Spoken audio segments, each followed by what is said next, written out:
Nick Elliott. And me, Andrew Elliott. Remember to go to soundingboard.com if you want to download any of our previous editions. Okay, so Kettle has already been on. kettle's on, Teapot's filled. tea's sorted, half sorted, just waiting for your thingy. I don't want to say the name. Can't say the name. My personal digital assistant in a small round box over there to tell me when to pour it into these cups. Okay. That's how tea works in this house. So what do you want to talk about? So it's never real socialism, is it? Oh, okay. Bit of. I mean exactly what I'm talking about, don't you? Bit of Don McJonnell. Well, he's done it again. He's God, I think he was on Venezuela again, isn't it? I can't remember which TV show he was on. This was either Preston or whatever the BBC one is without Andrew Marr. I don't think it was. Or wasn't it? Or Sunday Politics? Whatever it was. Anyway, he went on and he said proper broadcast media, and he said Venezuela wasn't socialist enough. I don't think he exactly said that, but certainly that's what he meant. Well, he said no. He said I don't think it was a socialist country, and he said it may have been under Chavez, but under Maduro. Yeah, under Maduro, he wasn't socialist or Yeah. So we'll just add that to the list of other countries that have never ever. They always do that. I mean, these kind of intelligentsia did the same in Russia. In the last century, they did it with China. Yeah. And now they're doing it with Venezuela. Yeah. It's always socialism. I mean, McDonnell, people like Corbyn has been banging on about Venezuela for years, about how it's this new way of doing things. Venezuela is leading the way, showing the world how to. Well, they both put their name to. They both put their name to some motion in the House. They did about Maduro and Venezuela, and how that was going to be this glorious socialist paradise, which doesn't exist. But, so anyway. what's interesting to me is that you can't really argue that Venezuela is at least quite a bit socialist.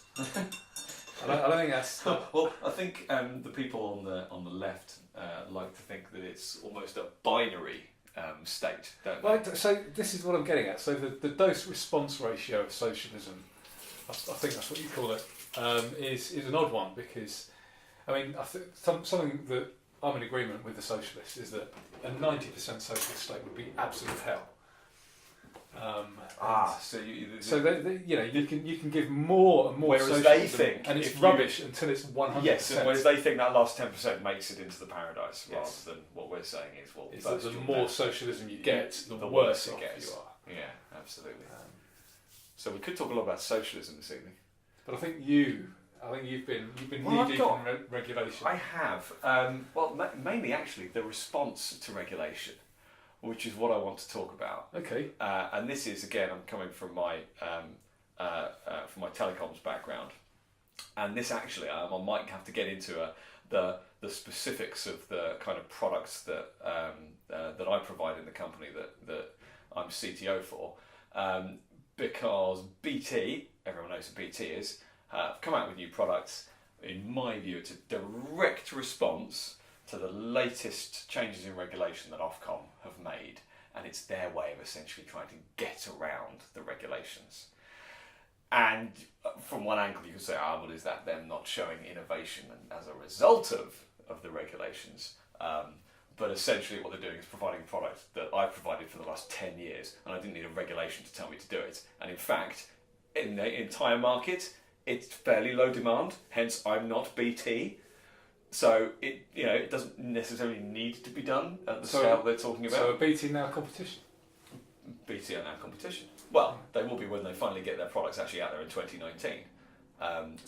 Can you kind of get the jump on them and say, this new stuff that BT are doing, we already did it. And this is a longer conversation when we move into the other room. But as far as I'm concerned, if it makes what I'm doing mainstream, that can only help me. Of course.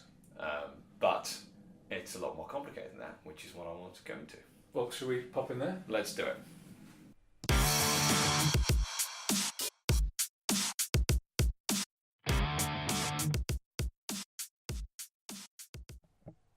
Welcome back. Right, we're in our standard kind of recording area now, aren't we? We are. Coffee chairs. With cups of tea there. With our cups of tea. Although I have to say, I think there's sugar. I snuck some sugar I think in there's again. sugar in this one.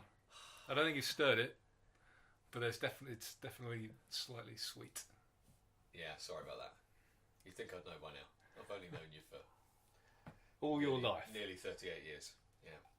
So, Nick, you wanted to talk about regulation on the basis that some new regulations come along, and BT are trying to.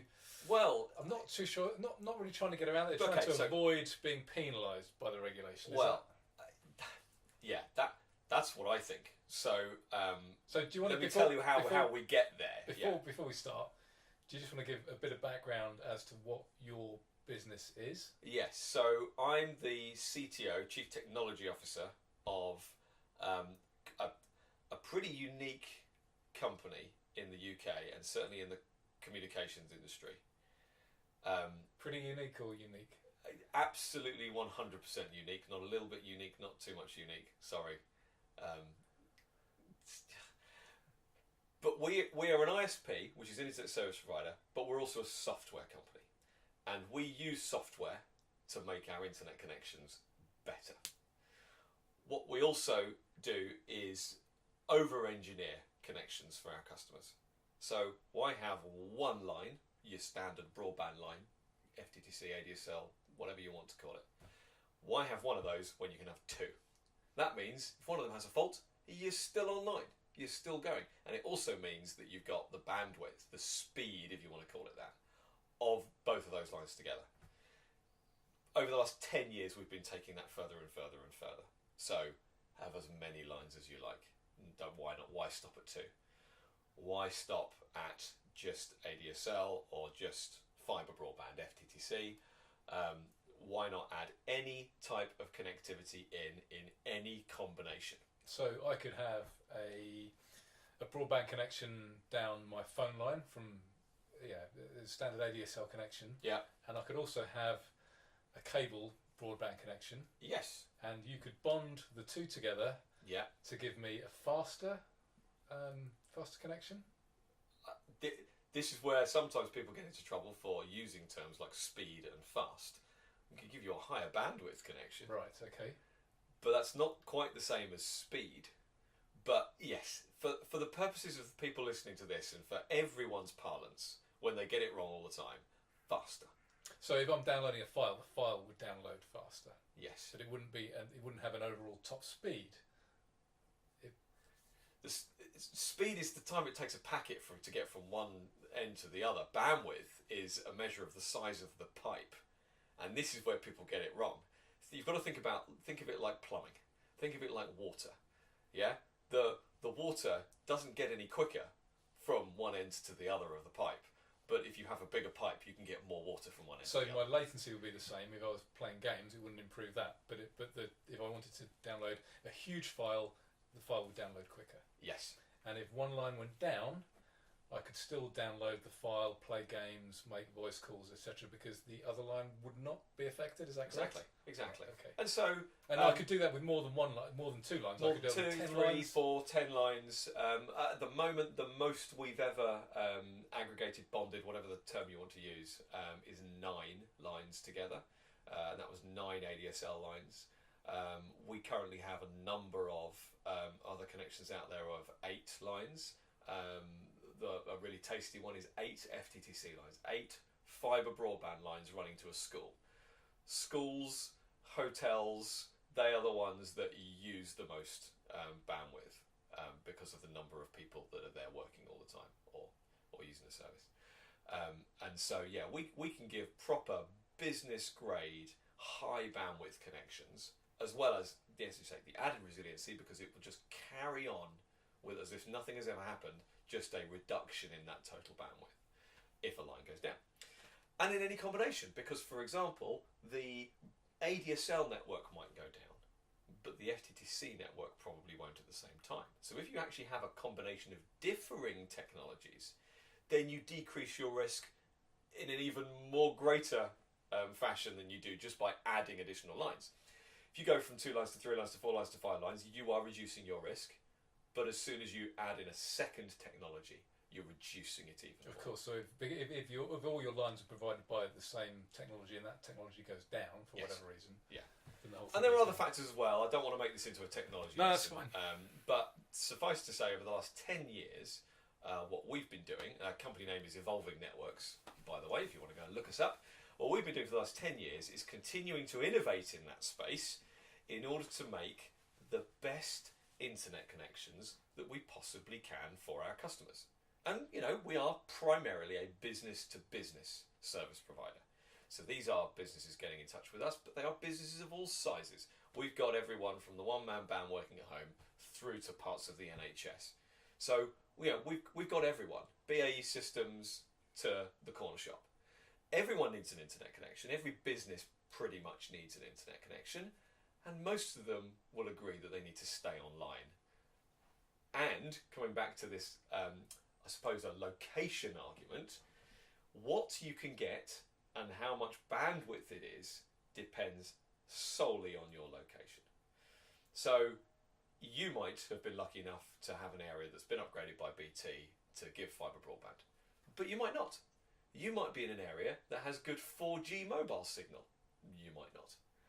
And so the connectivity we can deliver to a customer depends on where they are. So someone in the centre of London may have more options than someone living in the Outer Hebrides. Yes, albeit we can get onto the concept of wayleave and how in the centre of London nobody wants to dig up the road and nobody wants to let you put a duct in their building if you're on floor number 8 of an office block. So you'd think that London is a great place to serve. Our experience is that it can be very, very difficult actually because of other legal issues.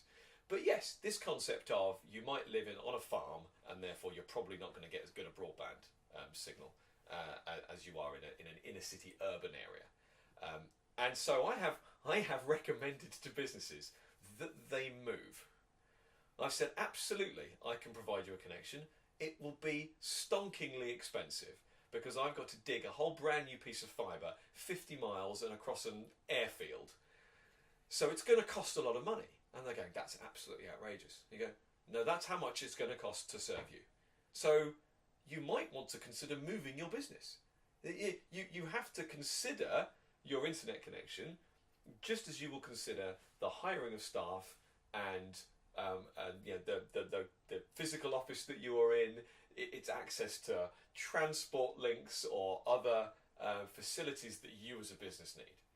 And so we have to have that conversation fairly regularly where we say to a customer, I can do this for you, but it will be very expensive because all connectivity is location dependent, either in its distance from the part of the network that you need to connect to, the green cabinet at the end of your street, your telephone exchange, or some other hidden node somewhere, or just by virtue of being in a difficult location because you're at the top of a mountain, or on the other side of a river, or something like that, or even on the other side of a busy road. All the time we are having to shut roads in order to get new lines installed. And these are new telephone lines, bog standard telephone lines, where obviously shutting the road to dig it up is a bit disruptive, and you have to get the council involved, and you have to, get all other sorts of legal things sorted out. So it's a complicated thing. The entire industry is pretty complicated, but we've spent time trying to engineer out all of the problems of the UK broadband network where we can. And so we provide a fairly expensive service in order for it to be the best internet connection you've ever had. And does anybody else do this, or is it just you? There isn't anyone else who does it in the way that we do. We generally speaking compete with people selling more what you would call regular internet connections. So people selling lease lines, which are the big, big fast single connections still for businesses. There are some people who've dabbled in bonding lines together. Generally speaking, they've come and gone. We've been around the longest. We'll be the last. That's the way we see it. But that's the background. We've been a part of the industry that has been essentially overlooked so far by the regulator, Ofcom. So can you tell me a little bit more about the regulation that you've come into contact with recently we have been looking into the regulations that are. I mean, they've been consulting for years. Regulations surrounding automatic compensation, and so this has been in the news. The broadband and communication technology and BT actually have been in the news more in the last 5 years than probably the 10 before that. So people have probably heard about this, and they probably had someone from Which on the radio saying how important it is that people get compensation when something goes wrong, which is what everyone from Which always says about everything. And what Ofcom did some studies, wasted some time, asked some people, including the big boys in the internet space, your Virgin Medias, your BTs, your Talks, all of those. And they came up with some new regulations that are underpinned by the Communications Act, that are underpinned by law, that say if your broadband line goes down, then after 2 days, I think it is, you have to start giving automatic compensation. The customer doesn't need to ask for it. This is, you will start getting an amount of money. It's something like £20 a day for every day that it remains offline. But you've already been down for 2 days. You've already been down for 2 days, exactly. And so that actually encompasses most broadband faults that get fixed in a normal amount of time. Well, I would certainly hope that the vast majority of faults would get fixed within 2 days, unless a bulldozer goes through the cabinet at the end of my street, for example. Yeah. In which and even case, then, I would expect them to replace it within. There are teams within BT that are there to get around the country at a moment's notice to do exactly that. So yes. And also, the other automatic compensation is for a delay in installation, in initial installation. So if I am the ISP and I say to you, thank you for your order, we are now placing an order for your broadband and it will be installed in exactly 10 days. Then again, if it's not on that 10th day, then I have to start paying you compensation. So is there any regulation about how quickly you have to do it in total? No, it's all about the confirmed date. So you could just say we will do it within a month. It'll probably be 2 weeks, but we'll do it within a month. Yep, that's absolutely one of the way rounds. Way around it. The other way that I thought was eminently obvious is that there's no such thing as a confirmed date. I am only giving you provisional dates. I need you to be there on that provisional date, just in case the broadband gets installed. Oh, it has. Fantastic. We're going to start billing you for it.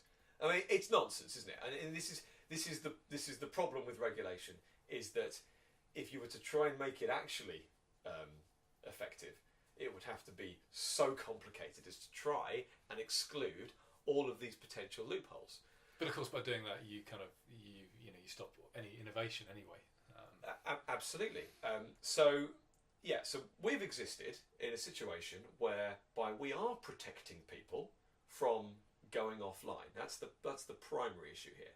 I mean, the idea of your installation being delayed and that being something you should compensate for, when the only reason that your installation is going to be delayed, the one and only reason that any ISP has for your installation being delayed is because Openreach, the people that go and install a line for you, don't turn up. I mean, that's it.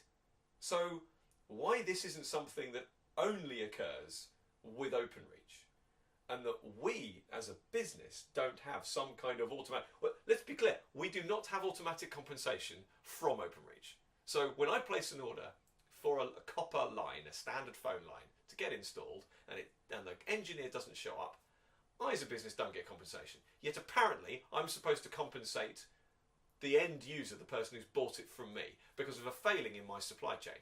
And for our special friend, Openreach is owned by BT. Oh God, there's a whole 3 hours worth of content on this. I'm only mentioning that because you could argue that it's in their interest to occasionally get things wrong for their external customers, but not their direct customers. Yeah, I mean, Openreach is the name that came around 10 plus years ago now for the bit of BT that deals with the wires. And certainly when you used to get a BT engineer come around, it's now an Openreach engineer. And they have gone through several degrees, several separations, if you like. They've slowly separated Openreach. but it's still part of BT Group. It's still the only people who invest in Openreach are BT Group. It's still quite nonsense. Personally, I think if they were going to split Openreach from BT, should have done it 20 years ago, rather than this slow, painful transition that they're going through. But yeah, they're the only people that can send engineers. I can't send another engineer to look at a telephone line. I have to send Openreach. If Openreach don't turn up, that's tough shit for me as a business. But the end user, apparently, as mandated by an Ofcom regulation, should get compensation for that. And they presumably consulted BT on this, and BT think it's just fine. Absolutely. Apparently, it's up to the ISPs to negotiate with Openreach or their upstream wholesale providers on how they should get this. And so it's okay for you to negotiate. Why is it not okay for everybody else to negotiate the same well, thing? quite, or buy it from buy from someone who poor consumer can't possibly expect it to be used to use their brain or their guile or whatever. So that's the automatic compensation regulations. Now they've now come into force, but they're actually only the crazy situation whereby it's actually only like the big four ISPs that actually need to adhere to them. So actually, as a business, I don't need to adhere to them. So why is that? It's just the crazy way that Ofcom do things. Is they've come up with a I can't even remember the specific term, but it's like a voluntary agreement. It's bizarre. They asked the big four to come up with a plan. They came up with a plan. Ofcom rejected it, came up with their own plan, and said, well, as long as the big four all adhere to it, then we'll step back. And this is what they say: is they say, okay, this is us being light touch regulators, because as long as we hit 80%, 90% of the customer base, then it'll be fine. That's light touch, is it? That's light touch, apparently, and obviously it doesn't really make an awful lot of sense. It is good for an operator like me, and our company is as a minnow compared to BT, and obviously what they're saying is that a company with only a few thousand customers compared to one with hundreds of thousands or millions of customers will be encouraged to provide something. It may not be mandated that we have to sign up to it, but would we get custom if we don't offer that same service? So they're introducing the idea of competition, where again, there already were ISPs that offered compensation. It wasn't like it couldn't have been done, and so if you wanted that, then it would have been there in an ISP to do it. In the same way as if people want a resilient connection, they come to Evolving Networks to buy it, because that's what we sell. So going back to BT then, what have BT done in response to this regulation? So this is pretty new. What are they doing? This is what they've been announcing this week in a joint venture with EE. So obviously EE is part of the BT group as well. So is PlusNet. In case again users didn't know this, and users, honestly, here's me with my tech customer brain on. Listeners, our dear listener, if you didn't already know, PlusNet, the ISP, is a wholly owned subsidiary of BT, and so is EE, the mobile network. And they haven't rebranded either of those, but they are part of BT Group. I didn't know that about EE.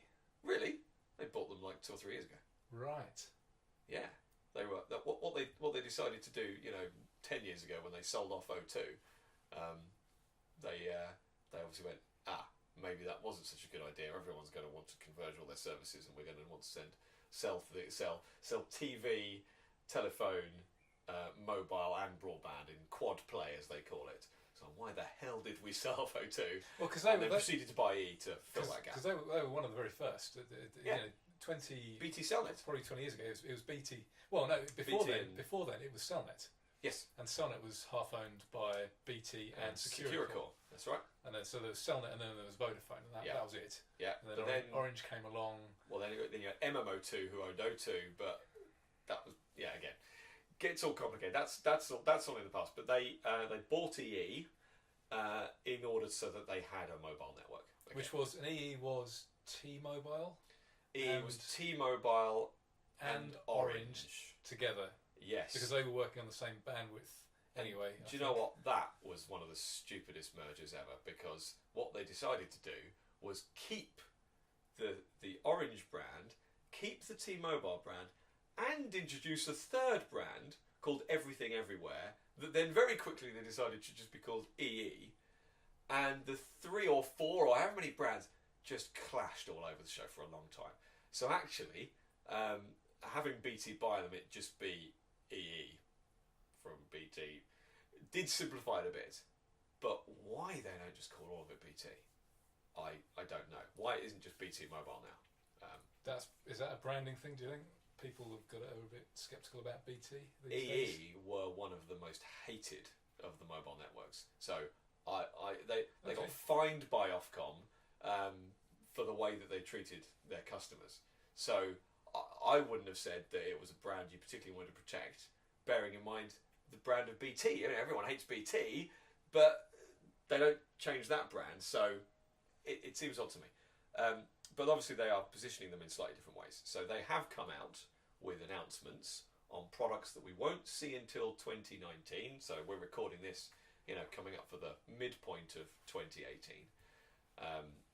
So it's going to be at least 6 months before we actually see any of these products. But these products are for what I would call multi-line connections.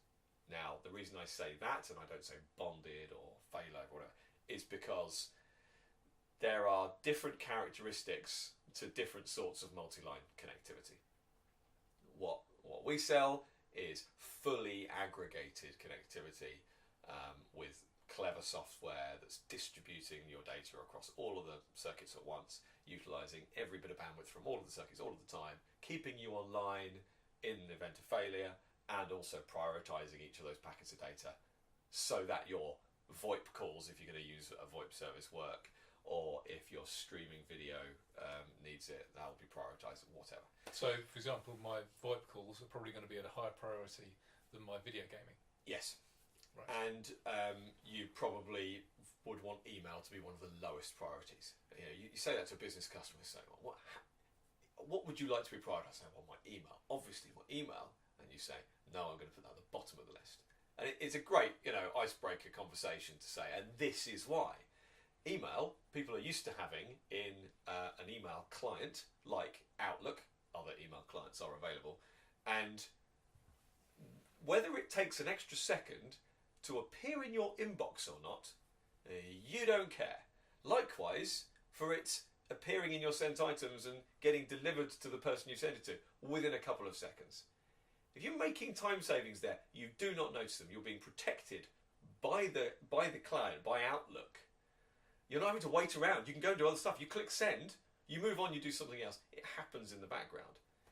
If there's a second delay, is not urgent anyway, is it? It's not. It's fire and forget. It's not like a telephone call. No, it's not a secure conversation. It's not something that is established end to end and then maintained. So yes, if on your telephone call suddenly you have a second of silence, that's what you notice, or a stutter, or robotic speech, or something like that. Likewise, if you're streaming a video and it pauses to buffer, then you don't like that either. So this is about being smart. This is intelligent connectivity.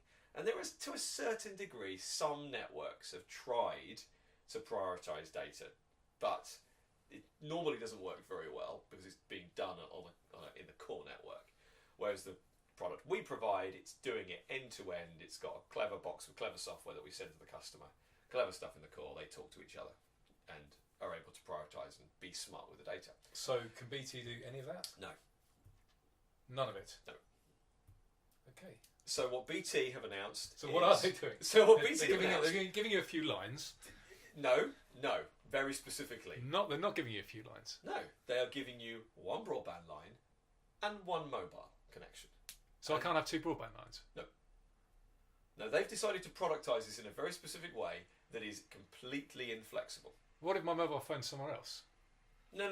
They're giving you a SIM in a dongle. This is an integrated, separate service to your mobile phone. Okay. That goes into your home hub or whatever you want to call it, or is a little USB stick that you stick in the side of your home hub. So you've already got your router, your modem, whatever you want to call your hub, that is connected to your broadband line, your fixed telephone line, and then they're adding a separate mobile service that is not the same as your mobile phone onto the side of that, so that if your broadband line goes down, the data will then start flowing over that mobile connection. And will this be EE? Yeah, absolutely. This is them utilising. This is what they're calling convergence. This is them saying, Right. finally, we're going to use these networks together. I mean, that's so for a start, that's not going to work in my house because Your EE signal is terrible. I can't get an EE signal, and my house is a bit like a Faraday cage anyway, so it's useless. Yeah. So Well done, BT. brilliant. Yeah. So unless you do it in what we would call a multi-VNO way, VNO. virtual network operator. So basically everyone is a virtual network operator. There are very few companies, ISPs, internet service providers, that do everything themselves. Most of them are wholesaling from BT. There are some companies that also have put equipment into some telephone exchanges because of what often we call the deregulation that happened 15 years ago. But again, though there are only few and far between, your TalkTalks and your Zens and people like that. So again, as a provider, you have to wholesale from them. So if you want to provide a service, it's ultimately going to be served in some way by those companies, albeit there is some networking involved to get from their network and the lines that they provide to your network, and then you sell that on. But John Lewis Broadband isn't much about John Lewis, it's more about BT. In fact, I'm pretty sure that the John Lewis network is actually part of PlusNet's network. They wholesale it from PlusNet. So they've just outsourced even the building of their network entirely to PlusNet. So they don't own any infrastructure whatsoever. Virgin Mobile. Virgin haven't gone out and put masts on street corners. They have just purchased wholesale the capacity of someone who has already built the infrastructure. Again, we all know there are only a handful of actual mobile networks, so anyone else saying, look at me, I'm selling it, Tesco Mobile, they're just buying capacity of someone else. They will probably only buy from one network, because then they've got the economy of scale to get the price as low as they possibly can. I think Virgin bought two, didn't they? Didn't they have the? I think when they, I don't know if they still do it, but originally they moved. They did move. They were between. buying from both, so you'd get like the best of both worlds in your signal. And this is what we do as a provider. So what we do is we will put as many lines as you can afford into your building, but we will make sure they're running over different underlying networks. So we are a virtual network operator, but instead of being a virtual network operator with just one wholesale provider, we are doing it with 4 or 5. So if one of those wholesale providers goes down, exactly, you're still online. Because what we've talked about so far is just a line going down, and we've talked about a technology going down, but a differing technology staying up. In my experience, for the last 10 plus years in the industry, the vast majority of faults occur in an ISP's network. So what we do as Evolving Networks, we haven't invested in these networks at all. We sit on top of them. We have created a new plane to transcend the standard level of an ISP to operate above them. And so as long as we always operate above more than one of them, and in this case, we thought it was great when we had 2, and then we decided we'll call ourselves a triple VNO, and now it's got so big that we just have to call ourselves a multi-VNO, because we are always looking for new providers to integrate into our service. Oh, so you can hedge your bets and minimise risk. It's fantastic. If we have a problem with Zen, I'll move all my Zen lines away to another company, and the end user customers don't know about it, because we've been able to do that transparently to them, and they haven't had to make any changes whatsoever. But one of their lines might have been Zen's. Actually, let's be clear, Zen Network's very good, so we're probably not going to do that anytime soon. But it's the concept of being able to do that. But no, this is BT providing a product. Going back to BT, that is only the BT network or only the E network, and so okay, I don't actually know how integrated they have made those networks over the last 2 or 3 years, but probably not very, because these are 2 humongous companies, and so integrating their networks is probably going to be quite difficult. They will have some level of integration now because of what they're doing, so there could be an issue whereby something actually does take down both of those services, even though one of them is cellular. we had an instance about 5 years ago where a major telephone exchange went down. In fact, it was, I say amusing. It started as a fire, but then, and that took some lines down. It then proceeded to a very large flood while they put the fire out, and they were a bit overzealous in their fire suppressants. Quick, get more fire. Well, and literally they flooded the exchange, and then Godzilla came down, took a few more lines out. Yeah. But the problem was that every single mobile network in the area operated through that telephone exchange.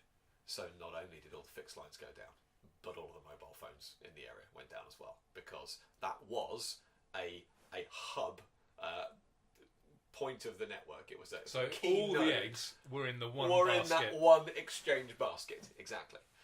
So wherever possible, you've got to be diverse with your networking. So yeah, they've come up with a product that is for failover purposes, so it doesn't use your mobile service until your broadband goes down, and that's obviously to keep you online, but also they will send you this on day one. So even if it takes 10 days to have your line installed, as far as they're concerned, they've got you up and running on the mobile service. And then when the broadband line kicks in, it will take over. So there's an argument that they are trying to get around the automatic compensation rules, because whenever there's a broadband fault, you won't be offline because the mobile service will kick in. And likewise, there won't be a delay to your installation date, because your installation date is whenever you first plug in your SIM card. But you say that, if I buy this product from BT, Yeah. and the main line goes down, I'm going to be down because I can't get a signal. So what happens then? They're not, they may have given me a dongle, but I can't get a signal on it. So I've got no connectivity at all. What happens then? Do I get compensated or do I not get compensated? Well, this is the problem, isn't it? What I'm in the Outer Hebrides or somewhere, or in an island so somewhere? There are undoubtedly places where this will not work. There are places right now that can't get broadband, or can't get broadband to any usable speed. Having said that, there are more locations in the UK that can get ADSL broadband that can get running water. So, and people manage all right without that. But yes, this won't work everywhere. But the concern is that this is BT. I'm using the term trying to get around the regulations. You could argue that this is a good thing. This is them respecting the regulations and saying, no, I'm going to keep you online. And this is what we've been saying. When customers of ours have started saying, oh, am I going to get automatic compensation when one of my lines goes down? Our stock answer has been, no, absolutely not, because you're still online. And we treat this as one overarching connection that can flex as necessary. But I can see a situation where Ofcom decide, right, okay, this is going mainstream now, therefore we need to regulate it. We need to somehow come up with a new formula for what happens if a proportion of your service goes down. And that's going to be a nightmare for us if that happens. But I can see it happening. It might take 3 or 5 years for them to work it out, consult on it, and then come up with something. But what they won't do is consult the innovators in the space and the people who've been doing it for 10 or 15 years. Who will they consult? They'll consult the big boys. Now, I have responded to Ofcom consultations, and they take an awful lot of time and energy to do so. But at the end of the day, I can't arrange to have a meeting with Ofcom and lobby them for several months. Whereas, BT, it's an open door in these situations. So I am concerned about that. The EE product is slightly different. The EE product they're coming out with, and I think there's a PlusNet product that might be different again, but the EE product is more akin to this term bonding. What they're using is a technology called multipath TCP. And what that does is, and you can set it in a couple of different ways. You can set it to use all of the bandwidth of all the lines all the time in a kind of round robin fashion, or its default is actually to use up one connection before it then starts using the next to fill up the gaps, if you like. So you're lucky enough to have 20 meg broadband and 10 meg 4G, then you can get 30 meg. But if you only need 5 meg, you'll only get, you'll only use your broadband line. But only for, and this is where it gets a bit technical for our listener, only for TCP traffic, and that's fine for web browsing. That's about it. I mean, okay, yeah, they're Netflix and things like that. Those services are over TCP, but there are plenty of services that aren't. So things like voice over IP, emails are different, I think, aren't they? Yeah, there is some TCP involved, but it is a different SMTP is a different protocol, and certainly a lot of streaming, anything that's streaming, tends to be a UDP based service. So again, without our listener needing to know how those things work, the point is it is not aggregating all of the data all of the time. But just going back to what we spoke about 10 or 15 minutes ago, you do all that, though. You can aggregate properly. Absolutely. We're not trying to create this kind of bonding light service.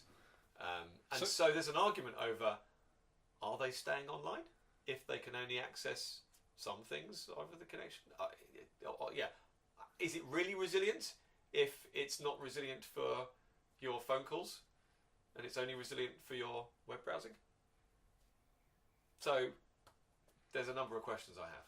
Okay, so before we wrap this section up, it sounds to me like this regulation has enabled BT to provide a solution to a problem that didn't exist because you already fulfil that need.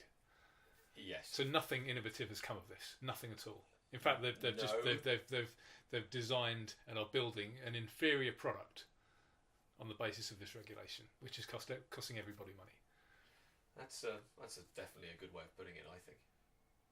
It obviously gives people more choice in the marketplace, and it might expose people to the ideas of resilience that might actually help evolving networks in this case, because it puts resilience and a multi-line connectivity on the map. But there's a big concern that it will then put multi-line connectivity on the radar for Ofcom as well, and whatever they regulate will then get worse.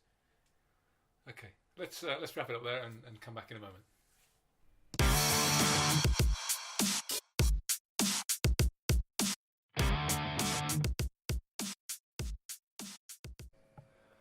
Okay, and welcome back. We are in your kitchen again, Nick. Set timer 3.5 minutes.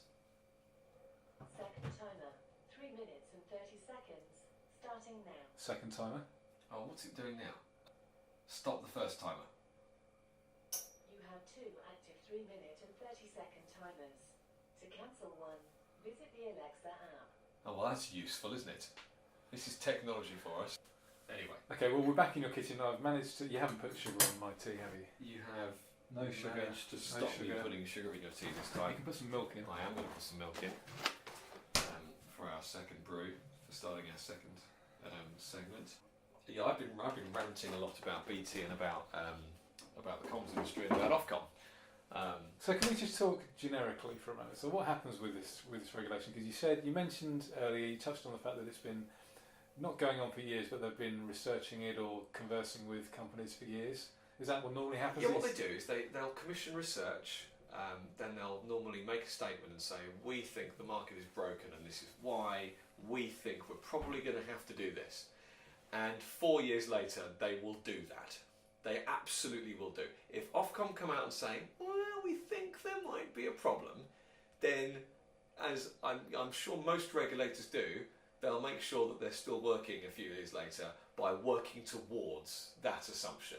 And they will gather research and they will ask the industry, and in fact they will ask for responses from anyone as to whether they think this is a good thing or not, and regardless of how many people say it's a bad thing, they'll go, yeah, we think we need to do this, and then they'll come up with it.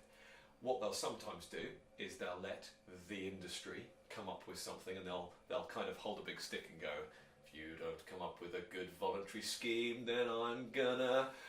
And that can work for a few years, but normally what happens is that then turns into full-blown regulation because they don't feel that the providers have done enough in their view. And you know what gave them the expertise to do that? So how do they decide in the first place what a customer does or doesn't want? Well, but what happens if the customer wants one thing and then does something else? When they are asked in a survey, what if the number one reason, which it is by the way, for people choosing their ISP is low price, yet the number one thing they moan about is when it goes offline? Well, of course it's going to go offline. It's cheap. Well, you get what you pay for. I imagine What you pay for. I imagine people who buy cheap cars probably moan about their suspension more than people who would buy a Rolls Royce. Exactly. So I think that what they tend to do is cherry pick the research to fit the assumption that they've already got in their minds. But if people are still buying this cheap product, they might be saying, "Oh, it's going down all the time." But if customers are still buying it, surely that's the market working. We'll see if that happens again in a few seconds. Surely that's the market working. Well, I think it is. I think the market working is 10 years ago. Stop. Was that the second That one? was the second one. I think the market working is 10 years ago. I got approached by someone I had worked with in a supplier-customer relationship who said to me, Nick, you've just quit your job and you're going off to do your own thing. I'm going to do the same. Why don't we set up a company that does this?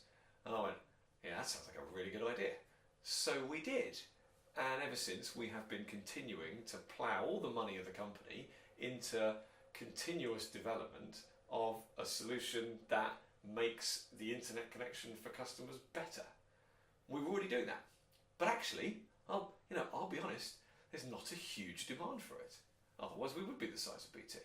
So we are led by demand. And in fact, we've been able to aggregate mobile services with broadband technology in the way that I've just described that BT have announced they want to do for years and years and years. Do we get a high demand for it? Not really. Why? The mobile network's not very good. Because people don't want to pay more for it. Because all sorts of reasons. And so we're demand led. We don't sell very much of it because not very many people want it. Now we do see demand, very much so, for multi-line connections. It tends to be fixed line connections. We sell more of the same line aggregated or bonded together than we do of this differing technology. We offer it to our customers and in the way I described before about lowering risk, but actually the number one thing that we would say people want is speed. Okay, bandwidth is the correct term, but they want speed. And so if you say to a customer, good news, that 4-line connection you've got at the moment of 4 ADSL lines, good news, we can upgrade some of those to fibre broadband because BT have just come to your area and they've upgraded your cabinet. Now, what we say to the customer at that point is, we'll upgrade, say, 2 of those lines for free. Fibre broadband is a more expensive product, but we'll do 2 of those for free, and then you've got 2 ADSLs and you've got 2 FTTCs. If you want to upgrade more, then you can pay for that. If you want to, obviously drop down the number of lines because you've got more bandwidth, then that's something you can do at the end of your contractual term. But what we get more than anything is people going, I want to upgrade them all. That's great, they'll then pay us more money. But in actual fact, they are creating a less resilient service from the one that we freely upgrade them to. And we remind them of that. We say, leave an ADSL line in. I know the FTTC is 60 meg and your ADSL is 6 meg. But leave one of them in, because if the FTTC network goes down, if locally something happens in your cabinet where the fibre broadband technology is, your ADSL will keep going for you and it will stay online. The vast majority of our customers say, no, don't worry about that. And they don't want to lower their risk in that way. Interesting. But we're demand led. That's of course. what we do. I'm not going to force it on my customers. Exactly. So why is Ofcom forcing it on the industry? But capitalism is providing a service or a good that somebody else wants. Otherwise, they wouldn't pay for it. Exactly. Just before we move into the other room, so I think this kind of starting up a company, being CTO, blah blah. You're firmly in the middle class now, aren't you? Oh yes, yeah, absolutely. I think I'm still. I would say I'm just kind of like a well-off working class. Oh really? Yeah. Oh really? Oh no! If you open that fridge, you'll find hummus. The amount of chickpeas Does that this family does that eats now. does that make you middle class? I mean, is it what you eat and what you drink? Because I mean, I'm kind of working class. I don't manage anybody. I just, I'm quite expensive at what I do. I've got to. You are.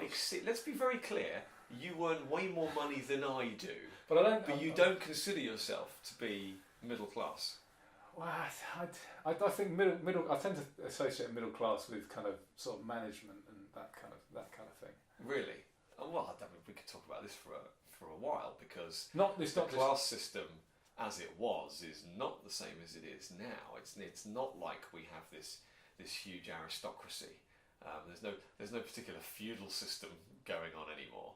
And as to your kind of classic, A, B, C designations of demographics, I'm not sure it's as easy to define anymore.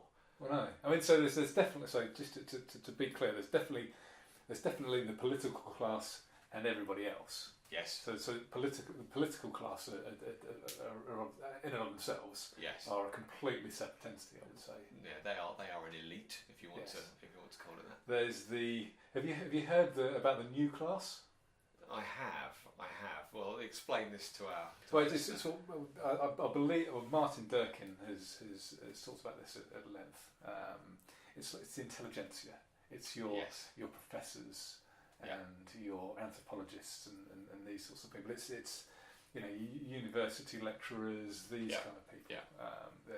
This is the new class. They're a bit snobby, a bit elitist. They like to think they're above everybody else. The people who voted to stay in the EU. Yes. They're often very, very highly educated, and they've got a chip on their shoulder because they're not earning as much as the plumber down the road. Because they did something that they considered was worthy, but that the market nobody didn't consider valuable. Yes. Yeah. Whereas you study anthropology to a certain level. The only thing you're ever going to be is an anthropology teacher. Well, and I know certainly I have on occasion needed in an emergency a plumber. I have never in an emergency needed an anthropologist. But you have specifically, whether it's by choice, luck, or whatever, you are in an area of the market that pays very, very well, and so that suits you very well. But if you were working in an area of the market that didn't, you might choose to retrain to work in an area of the market that did pay more. Yes, of course. I mean, so just for our special friend, I write software. Yeah. I do other things as well. I do coach, and I do train teams and help organisations to transition from different methodologies. You kind of came in through the testing part of software development. Oh yes, yes, I did. Yeah. Well, originally it was analysis. It was business analysis. Yeah. And I moved on to testing. Yeah. And I moved on to writing code because people who write code earn lots of money. That was a plan. Yeah. So you did see. So you saw Of very course specifically. I did. I want to earn lots of money, so I'm going to do something that people consider to be valuable. Yes. And that's what you do. Yeah. For me, I've always known that being in the technology business is more valuable than most things. But if you're talking about the difference, I mean, yes, you do have a company, but it is I'm a bloody director, aren't I? You're a director, so this is what I'm middle class. This is what I'm getting at. But you're not director of one. You don't employ people exactly. It's you're doing it for all sorts of legal and contractual benefits. You're essentially a freelancer, but yes. You've got a company. I mean, I started. I started my first company later than you. I was 2002. Oh, I was 2003. So we both had a company since then. But again, the company I set up was to do extra work on the side to my full-time job, and it was web development. So again, writing software, and so made a fair bit of money. And that then grew and grew and grew, and I started using it for IT consultancy. And that's when I quit my job and decided that I was going to earn more money, which I did. But setting up Evolving Networks, I mean, let's be clear, Evolving Networks is majority owned by my business partner. It's his idea. He's the one who sells it. Well, we have people to do that for us now. But he came to me and said, I can sell this, but I need you to actually do it because it's technology and I ain't got a clue. And so together we create this, and I could be earning an awful lot more. I could have earned an awful lot more over the last 10 years, and I have willingly taken a pay cut essentially in order to do this, because it's massively fun creating a company and building it up and starting it where there's just two of you working in your respective spare rooms, faking a larger company to the outside world, and then after a couple of years hiring your first person, and then buying your first office, and then hiring more people. And we've got 16, 17 of us now. And that's great fun, and it's great fun coming up with something that's disruptive to the rest of the market. I want to be poking the likes of BT in the eye with, hey, look, I've been doing this already. Right now we're also providing services for large businesses that we're competing with very large companies, the likes of Cisco in the US and VMware. And I want to be disruptive. That's where I find this fun, and I trade money for that. So I've chosen to be this type of person running this type of business to a degree, but whether that makes me middle class because of that, because I've got the drive to run that and to... I think you manage people in middle class as far as I'm concerned. Well, we can continue that debate another time. Shall we move into the... Let's move into your new room.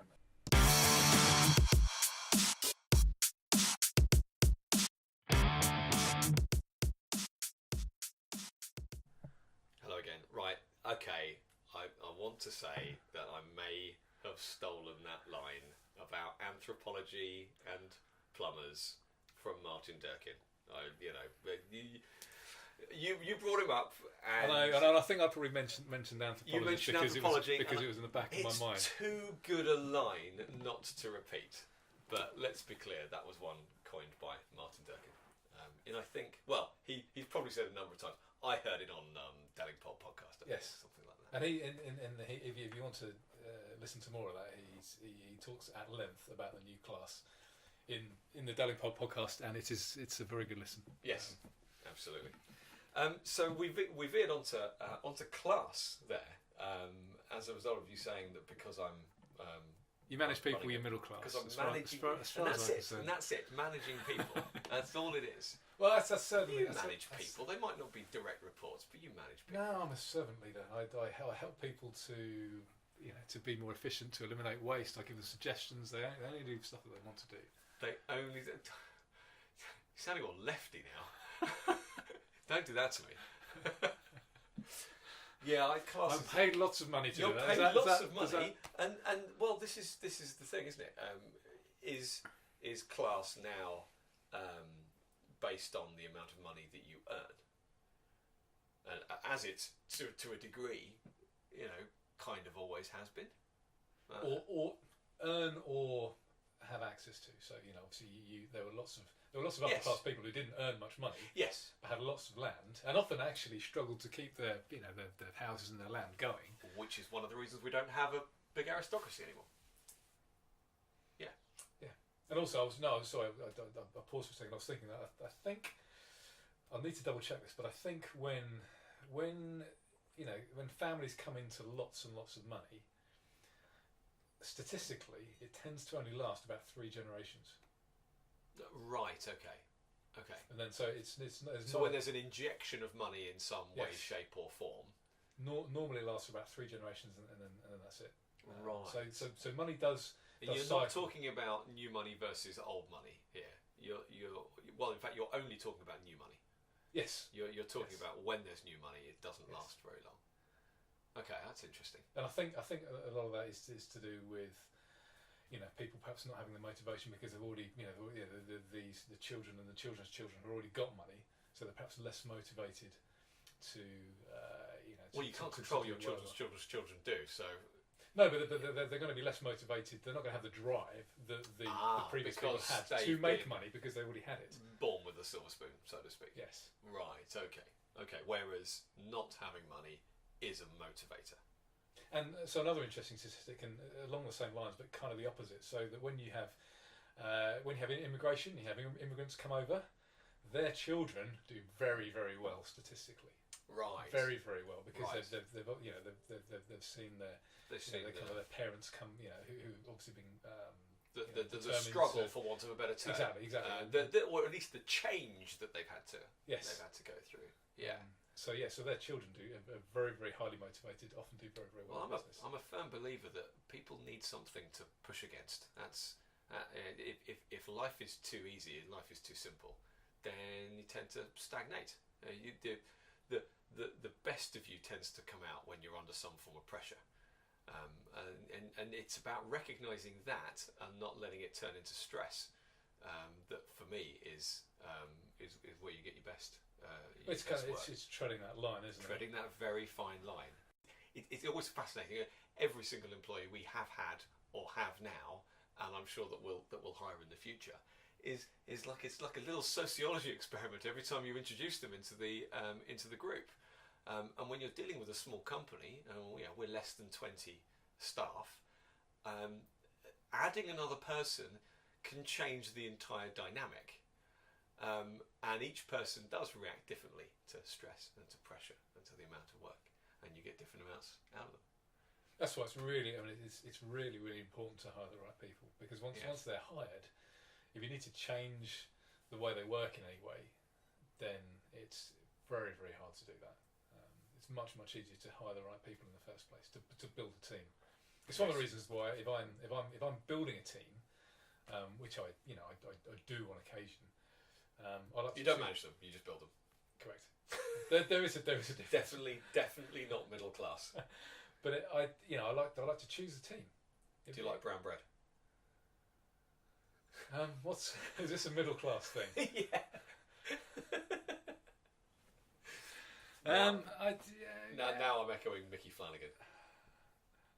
We don't go to the restaurant anymore. We go to the restaurant. Oh yeah, the Tesco's finest. Is it fine enough for me?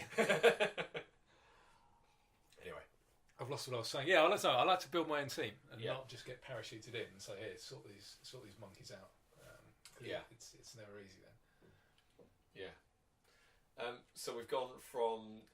But just going back to before. Sorry, just to interrupt you again. Before we were talking about class, and before you move on to something else, yes, I've heard a few other definitions of classes as well. So okay, and I can't for the life of me think of who said this and who kind of hypothesised this, but he categorised people into different classes, but not around how much money they earn and whether or not they liked brown bread or whether they managed people. It was, or lots of chickpeas in the house. Exactly. It was lots of things around how they their attitude towards things, how they manage their own life, right? Their views on different things. So, for example, what you would call the upper class were people who looked to the future, who were thrifty, who perhaps saved money, who kept themselves fit, who weren't, and this kind of thing. And there were like lower class people who would, for example, just live lazy, day by day. Their teeth would be very, very bad. They'd be, they wouldn't have a good attitude towards anything other than the next 5 minutes or the next week. And he studied these, and he found out. So this was just broken down into upper and lower and nothing else. Well, there were different categories, but obviously, at the ends of the scale, you had the upper and the lower. And he studied these people, and he studied people in different areas with different amounts of money as well. And the people who he categorised as like upper class, whether they started from a poor background or a rich background or whatever, always did well. And the people who had the people who were thrifty, who were saved, who looked after their teeth, who kept themselves fit, would always do well. And the other people, regardless of how much money they had or whether because you can be bad with money, exactly, would always do badly. Comparatively, they'd either lose money or they'd yes. So that's another way of looking at it. Yeah, well, I mean, I remember when, and again, this I'm sure came out of some study or some university or some other facility or function, and it was on the BBC website a couple of years ago, and it was this is the new way of determining your class, and just fill in this online survey and click a few buttons and all of this. And Oh, we'll do you tell like museums and that kind of thing? Well, I don't remember that one, but I remember it being mix about with- who you know.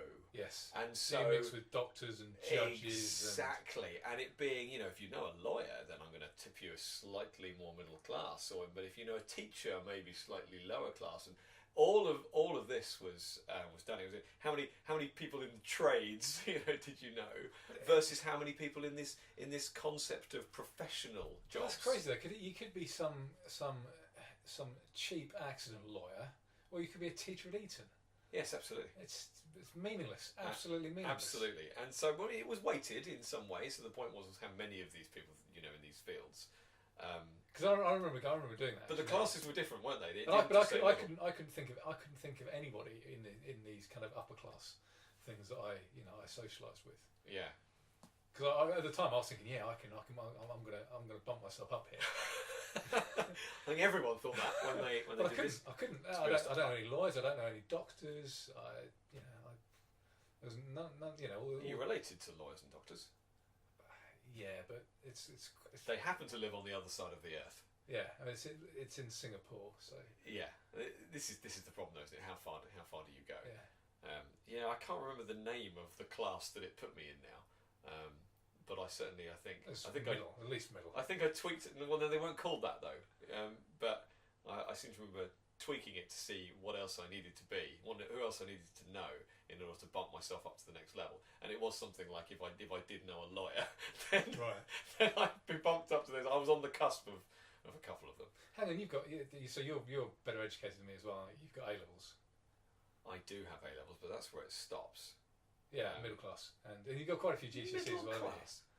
I was the top of the school, I'll have you know. Yeah, but you're new class. No, You're bordering on new dare class. You, how dare you. Just because I found these things easy doesn't mean I'm of a particular I didn't class. find them hard. I did not go to university. I just didn't turn up, or I didn't bother. Well, that's fine. That was your decision. I'm did happy both. I'm happy standing by my decisions to be working class. You should stand by your I middle am class rare. decisions. No, come on. If we're going to have a middle class indicator, it's going to be going to university. Yeah? Neither of us went to university. Most people are very surprised when they find out that I haven't been to university. But in IT, why would you want to learn something that somebody decided to put in a series of exams or lectures from the technology industry from 20 years previous to where you're working now? It moves too fast. I know, it's crazy. There was one, so there was a young lad on my team a few months ago who was I think he was just on work experience, and he was doing his A-levels, and he came to work with the team, and... So this was just like 2 or 3 weeks? Yeah, just a few weeks. He was here for a few weeks, and he was brilliant. He was really keen. He was doing a bit of JavaScript front-end stuff, but he was good enough that he could just work on his own. Could have hired him, yeah. And he was finishing his A-levels, and he was going to go to university for 3 years, and... Or probably 4. And he won't be as good as if we'd have said, come on, work for us for 4 years, and you'll have 4 years experience, which is going to be worth more than an IT degree. Now, worth more to... in real terms. I mean, so some people. I mean, I know lots of the jobs, lots of IT jobs mandate that you have to have a degree, but they're wrong. I wouldn't go for those jobs. No, that means the person running that IT function doesn't understand IT. I remember, and again, I suppose this comes back to our kind of political journeys again that we'll talk about one day. I remember very distinctly saying to my friends and family, probably to you as well, that I am not going to university. I will be earning. I'm going to be earning more money than the people when my friends come out of university. I'm going to be further ahead, and it being a target for me, it was an incentive for me. I didn't want them to go and get a qualification and then be able to step into a better job. And specifically, I just knew at that point there that experience counted for more in the field that I'd chosen, and that I had some ability in. I just hated school. And you just hated school. I mean, I was done. I was absolutely done with education as well. I absolutely sailed through my GCSEs and got some near perfect results, I didn't do as well at my A levels because I decided to have some fun more than actually study, and so I knew that my days were numbered there. And I'm sure there are a lot of people that are, well, I want to be singular again. Our dear listener may have been someone that has gone to university and had a very good time, and that's fine. And there are some degrees that you need for certain types of jobs. You definitely don't in the IT industry. And the number of people that I'd interviewed that have had a degree, it's certainly not been something that we've ever mandated from any of our technology jobs. And occasionally you go, oh, okay, IT degree, let's see whether he completely wasted 3 or 4 years or not, or she. And almost certainly there was nothing of any value that they did. I'm always intrigued when I get someone who's done something, certainly recently, and we like to hire people that are quite young. We use the apprenticeship scheme a lot. We were Apprenticeship Provider of the Year in this region a couple of years ago. Loads of people we've had come through that scheme and then ended up becoming senior managers in our company. So we like that a lot. And I always ask the people if they're talking about their A-level course in IT or their degree course in IT that they come with, and I probe them on the modules and the exams and the aspects that they trained in, and never once has anything relevant ever been talked about. Well, it's if I can just finish that point. Sorry. And every single person that has come to us, male and female, albeit predominantly these are it's a male-dominated area. Every single one that has come without any IT qualifications, other than the nowadays IT GCSE is just what you do as part of GCSEs. Other than that, all of the ones who have spent time outside of work and school and just sat in their bedroom on the computer, coding and researching and doing their own things, they are all the ones that have got relevant experience and a drive to learn and to do more.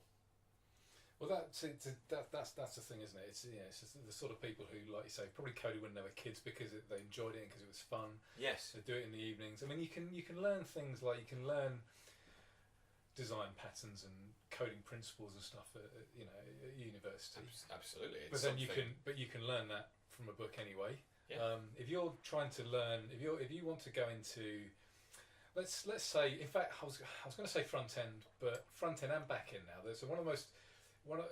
Let's be very clear for our dear listener. What we're talking about here is when we're talking about writing software. So the front end is what you would interact with as a user. You're clicking on things and you're typing and you're touching screens and all that. That's the front end. Okay, so so lots of software is websites. Yep. Or web-based in or some web-based. way. So the front end would be the website, like you say, the forms that you mobile fill in, app. the buttons that you click on, the web page. That's the front end. Where everything gets calculated and stored and all the brains of what goes on. That's the back end. Yeah. And there's a language called JavaScript, which was very, very common language. Traditionally front end, but now you've got Node.js, which is JavaScript on the back end. That changes so often. I mean, that's changed fundamentally in the last year, at least once, possibly twice. Yeah. So there's no way that university courses are going to kept up with that. No. Well, for a start, how would they know? They've got professors sat there not in the real world, and I don't mean that in a necessarily a derogatory sense. I mean that they are not. I'm happy to say that they don't live in the real world. that phrase is used to connote that all the time. But the point is that they're not exposed to it automatically on a daily basis as you would be in a business, where you need to stay abreast of new technologies. So anything that changes that quickly cannot be taught in that way. And again, that brings me back round to regulation again, because it's the same for the technology industry. You kind of can't regulate it because it moves too fast. And I do have a worry that that Ofcom will go, okay, mainstream, multi-line resilience, multi-line for bandwidth, etc., etc., etc. we better start regulating that now, because otherwise consumers will get a bad deal in some way, shape or form. And do you think they'll actually stifle innovation and creativity? of course it will. Of course it will. And I suppose this is what I want to end that particular part of that topic on. And I know we've meandered onto class and education and come back again. But the point is that, well, I'm going to ask you the question, and you obviously know the answer. Who pays for the regulation? Oh, the consumer. The consumer. If the company I work for has to abide by a regulation, that costs money. It costs money to... But they pay for it in a number of different ways. They pay for it in that everything is more expensive. They pay for it in the fact that they're not getting better products because innovation has not been allowed to, Yes. to come into force. It's Well, let's go back to basic automatic compensation, shall we? So if the company has to fork out £20 for an event of some kind, then where does that £20 come from? It comes from the rest of the consumers, including you. The price of your service has to go up to make sure that it can cope with all the £20 that needs to be paid out when there's a problem. Well, presumably they'll just go on statistics and they'll guess, okay, well, the average person will go down 6 times in a year at £20 each, therefore we'll add another 120 quid on. So there's a new technology. I'll be interested to know if any of our dear listeners have heard of, called G-Fast. G.Fast is how it's written, and that is the next broadband technology. So we've had ADSL, we've had fixed bandwidth ADSL, 1 meg, 2 meg. We then had ADSL Max, which came up to 8 meg, which is an improvement to the broadband technology. Then we had ADSL 2 Plus, which is another improvement to the technology, which put up to 24 meg. Then we had an improvement in the technology and a move closer to the customer in FTTC, fibre to the cabinet, which is otherwise known as VDSL, ADSL, then VDSL. So because it shortened the distance to the customer, it made the service faster, and it used some different technology as well and more frequencies and techno-babble like that. The next iteration is called G-Fast, and it uses even more frequencies on this copper line, and it is designed to go even closer to the customer again. So how does that work? More cabinets? Cabinet outside your front door? That would be interesting, wouldn't it? So this technology, which has not been made by BT, this technology has been made by other companies out there, is designed to be in remote nodes, for want of a better term. And in fact, the term fibre to the remote node is one that's out there. Fibre to the basement is another for a high-rise block of flats or whatever. The point is that in order to get closer to the consumer, you need more fibre optic cable, which is expensive to lay and fit. And you almost certainly need to dig new trenches and put in new ducting to do so. You also, the closer you get to premises, the further away you're getting from other premises. So, you've got a cabinet, your classic green cabinet is somewhere. They tend to be placed where they can serve the most number of consumers. But if you want to try and get closer to some, you're going to get further away from others. Well, so you need more of them. So there's a cabinet outside my estate. Yes, there is, and that actually serves a number of estates in your area. It doesn't just serve your road; it serves a number of roads. But you are very close to yours. Pretty close. So how close would these new ones be? Right. So let me finish the point, which is that in order for the majority of people to benefit from G-Fast technology increasing their speeds, they would have to be closer than they already are. Now, there are people who are close enough that if all you were to do was put the G-Fast technology in the cabinet, they would get a faster service. Well, that would probably be me, so because I'm quite close. And for me as well, the street that I'm on also has a green cabinet right at the entrance to it from the main road. So just for our dear listener, my brother and I live in a township. A new township. A township. Which is basically a big ring road. It's a 1 mile loop of a road. that has with a number lots of of estates. housing estates coming off it. And the term estate is often used in a derogatory sense, but this is a fairly it's a very well-off area, isn't it? Really, in part of this town. But So there are a number of private housing estates off the ring road, but only a very few cabinets. we're talking a good kind of 1,500, 2,000 houses, but there are only 2 cabinets serving it. One near you, one near me. One near you and one near me. We have chosen well in being close to our cabinet. So if it was retrofitted onto those cabinets, you and I would do well. People furthest away would see no benefit whatsoever. Now, that is exactly what happened when the fibre broadband rollout happened as well. The people closest to the cabinet did well, the people furthest away did not. Now, the alternative is you stick these nodes, they're quite small, these capsules, albeit they need to be powered and they need fibre to get to them. You could stick them on the top of a pole, you could stick them in under a manhole cover. They're designed to be put closer to premises. And how do they away. connect? How do they connect? They connect with fibre. So they're still using a copper line to get into your house. It wouldn't be broadband if it wasn't. Actually, no. But how does the node connect to the cabinet? Via a fibre cable. It might, not connect to a cabinet at all. It might go straight to the telephone exchange via a piece of fibre. It is fibre to a node. So they still might have to dig underneath the roads to. Absolutely. To right. Well, and when you see, go on holiday to the coast, into a little rural village by the sea, with its tumble down villages, lovely little cottages, where the road's never been dug up, and there are telegraph poles everywhere, and crisscrossing above you, all of these cables linking all of the houses together.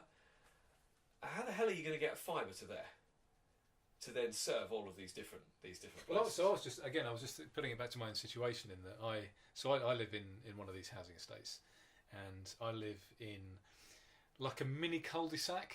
That's just myself and my. You've got a kind of shared drive situation. Yeah, but it's mine. Oh, really? So, your neighbour drives over your drive in order. He has a right of way. Right of way. So he has a right of way to turn around. There's a little bit to turn around, and then to drive out because it's not big enough to completely spin a car around unless it's a taxi. Right. So you are you allowed to park in his turnaround area? So to speak. Well, so it's not his turnaround area. But he has a right of way there. So yes. if your car is there, then you have to move it. Well, so nobody can park there, really. That's what I'm saying. Yeah. We both do on occasion. Yeah. But this is what happens when reasonable people talk and live. Of course. But yeah. So there's my drive. Yeah. And then there's his drive, and then there's this communal area which is like the cul-de-sac bit, but that is mine. It is owned by me. So. Yes. What would happen if they said, right, we want to put a node here, and I say, hold on a second, that's mine, and you're not doing it? Well, this is where wayleave comes in, and so you would be able to say no, because that's your land. Well, that's good because I believe in property rights. Yeah. I probably wouldn't. Let's just go back. Reasonable people, I would, I'd want it myself as well. There'd be a price for it, and yes, if it benefited you. Just going back to how BT are rolling out this new service, because I can't even remember why we're talking about this in the first place, but regulation. It was regulation again, wasn't it? The rollout that BT are doing for GFast, all they're going to do is bolt something on the side of every cabinet. So yes. So you and I, that would be fine. You and I will benefit from that, but lots of people won't benefit at all, and once again we'll end up in a situation whereby, and this is kind of why it still keeps cropping up in the news, why connectivity and broadband has been in the news a lot. There have been these rollouts. There have been publicly funded rollouts. The Broadband Delivery UK, BD UK, part of the Department for Culture, Media and Sport, been in the news lots ever since the coalition government came in, because they were basically giving money to other providers, i.e. 90% to BT, in order to speed up this rollout of fibre broadband. But what it's done without ever completing a rollout of all the other previous technologies that improve it for other people, they keep rushing to put the next thing in. Now it's all about, let's put FTTP fibre all the way to their premises. Let's put G-Fast in because that's faster speeds. But they never finish the old rollouts, so you just end up with more and more and more differing technologies. And the people in those areas that are suffering the worst, generally speaking, don't get the technology, the new technology. So they haven't even got the old technology. No. So the rollout of ADSL 2+, so this is the up to 24 meg service of ADSL before fibre broadband was ever talked about, hasn't finished yet. It was supposed to finish at the end of 2017. It was then supposed to finish at the end of 2018. There are still telephone exchanges in this country that have still only got ADSL Max from BT. No other provider is providing any other service in there. So this is like people being stuck on Windows 95, isn't it? Yes. And not having a provider. Now, why does that happen with other providers? Because it's not commercially viable for them to do so. If the telephone exchange only serves 500 properties and not 50,000 properties, then you're not going to get the return on your investment by putting the new broadband technology on there. Hang on a minute. Don't we have a national provider that's job it is to level the playing field and is, this old public sector organisation? Yes, we do. They're called BT. But what they do, because they've been privatised now, is look for a way to do it in a commercially viable way. Ofcom are there to try and force them to do things in such a way that they then funnel money into providing. So do you think your they broadband. shouldn't do that in a commercial way then? No, what I'm saying is that if you've got Ofcom there saying, hang on BT, you've got to make sure that everyone gets a better service, then surely the least they should do is make them finish the old rollout before they start the new one. Or if you're going to target somewhere to put the new technology in, then you go, do you know what?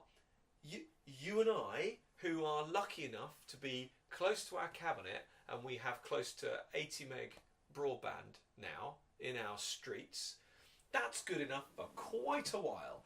And do you know what? You don't hold need up a second, I'm not sure about that. Don't you think it would be fairer to go and put that technology into someone who can only get 2 meg at the moment, even though it costs more money to do so, and then when everyone's usage has gone up again, then you start getting back round to giving it to the other people. Now who's sounding like a socialist? I'm saying, if you're going to do it, no, that's terrible. No. For the greater good, comrade. Well, then you start getting into why do you live there? Why do you live in this area that doesn't have good broadband? Well, that's my point, isn't it? Hang on a minute. This area is beautiful. I Well, am then in an you area made- of you made your choice. outstanding natural beauty. I live in a lovely picture postcard tumble-down cottage. Of course I don't have good broadband. I also don't have a motorway running up to my front door. And it doesn't take me 5 minutes to get into the centre of London. But yet we choose to moan about whether or not we have super fast broadband in every single location. Well, it's treated like a bloody human right, isn't it, these days? And Yeah. it's not a kidney. It's, it's... No, it's not. And if people want to move, people should move.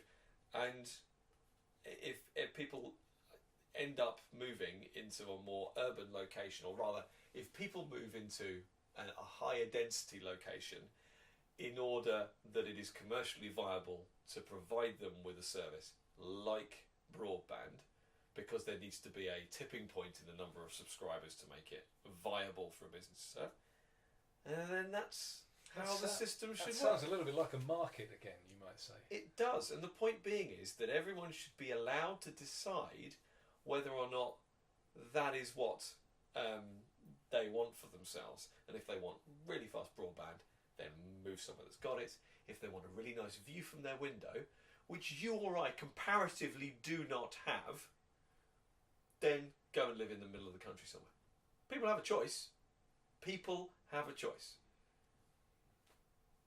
Should we wrap it up there? We'll I think wrap it up that's there. a good ending. People have a choice, which is what we fundamentally believe in. Well, thank you very much for listening. This has been Sounding Board with me, Nick Elliott. And me, Andrew Elliott. And if you want to go to soundingboard.com, you can download previous episodes, unless this happens to be the first one, which I doubt. Unless you've listened to all the other previous episodes already, in which case you could go to soundingboard.com to leave us a message or otherwise get in touch. Brilliant. See you soon. Bye.